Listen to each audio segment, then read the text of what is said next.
Tout ça pour ça au final. Bonjour et bienvenue dans une nouvelle réac de réac sur Steven Universe Future. Avec la Réac Squad, nous avons visionné les 20 épisodes de cette série épilogue à Steven Universe et on a eu des avis assez divers. Je ne vous cache pas que la très grande majorité a détesté ce final. Je peux les comprendre, honnêtement je peux très bien les comprendre parce qu'il y a un truc horrible dans toute cette série. Mais avant, j'ai envie de parler des bons points. Ce que j'aime dans une série comme Steven Universe Future, c'est qu'elle connaît ses personnages et elle veut leur donner une conclusion. Alors, tous n'en ont pas, genre Ronaldo n'en a pas, mais personne ne s'en plaint parce qu'on n'aime pas Ronaldo normalement. Et la plupart des personnages qu'on a pu suivre ont eu une conclusion soit à la fin de la saison 5, soit dans Steven Universe Future. Oui, personne n'a eu de conclusion dans le film. Et c'est cool d'apporter toutes ces petites conclusions et de dire ils vont vivre leurs aventures. Ça, j'ai bien aimé. Et honnêtement, vous auriez pris ce point de départ pour Steven Universe Future, avec un épisode, un personnage, un destin, ça aurait été nickel. Et vous terminez par le même épisode en plus. Génial. Mais vous êtes parti sur un mauvais point, Steven. Steven est imbuvable pendant toute la saison. Je n'arrive pas à le comprendre, parce que d'un certain côté, il n'a pas envie que les autres partent, il va se sentir seul. Mais mec, t'as tout le monde avec toi, hein, tout le monde est encore là, genre, tu veux voir Lars, tu passes par le Lion, Connie, tu lui parles quasiment tous les jours, les jeunes habitent avec toi, tu as Little Homeschool, tu peux aller travailler à l'école toute la journée, tu n'es pas seul. Et puis on voit bien dans le dernier épisode que Peridot, Lapis et Bismuth t'adorent, passe du temps avec elle, merde.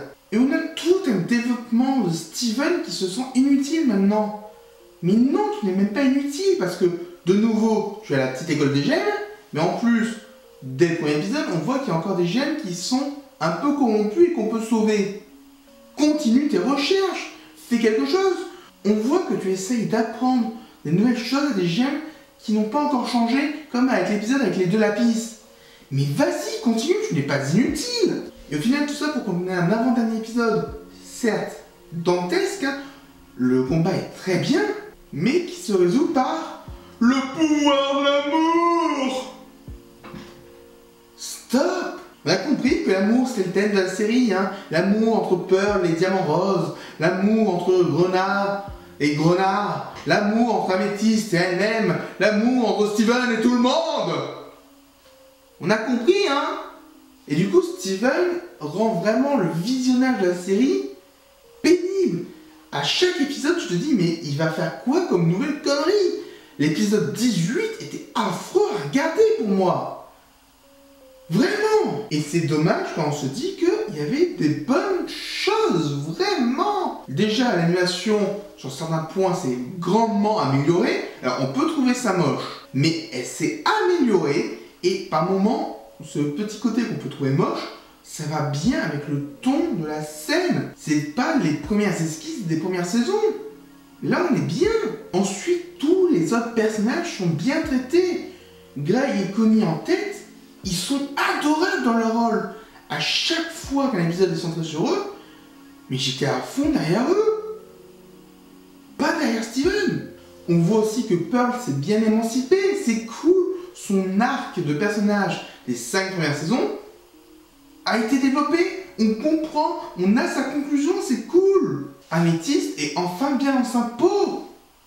On a su la faire évoluer, et vraiment cette fois-ci. Et même les 3 gemmes de cristal secondaires, donc Lapis, Bismuth et Peridot, ça avance. Il n'y a vraiment que Steven qui bloque, et le problème c'est que il est au centre de nombreux épisodes. Et c'est ça le gros problème de la série pour moi, c'est Steven. Parce qu'on a des épisodes géniaux. L'épisode entre Connie et Steven à la patinoire, mais magnifique. Honnêtement, c'est mon épisode préféré, je pense. Mais on en a plusieurs comme ça. Et d'autres qui, dès qu'il y a Steven qui fait des siennes, tombent à l'eau. Donc, que retenir de Steven Universe Future? C'est un épilogue. Il a raté pas mal de choses.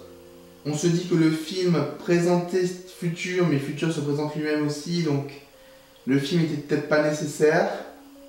C'est dommage, même s'il était agréable. Et seulement le dernier épisode était vraiment utile. Et pour moi, Future aurait dû être comme le dernier épisode.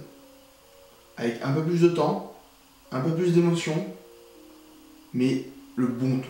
Et c'est vraiment dommage parce que Steven Universe et Steven Universe Future proposaient de bonnes choses, de grandes choses, quelque chose d'intéressant. Mais à cause de plein de petites erreurs de parcours, on n'a qu'une œuvre bof.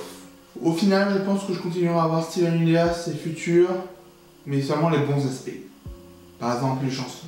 Les chansons ont été l'un des meilleurs aspects de la série, autant en profiter. Bref, merci à tous d'avoir suivi. Si vous voulez voir mes réactions épisode par épisode, allez voir les vidéos de la playlist Apparition chez les copains. Je vous dis à très bientôt, abonnez-vous, partagez si vous avez aimé la vidéo, et à très bientôt.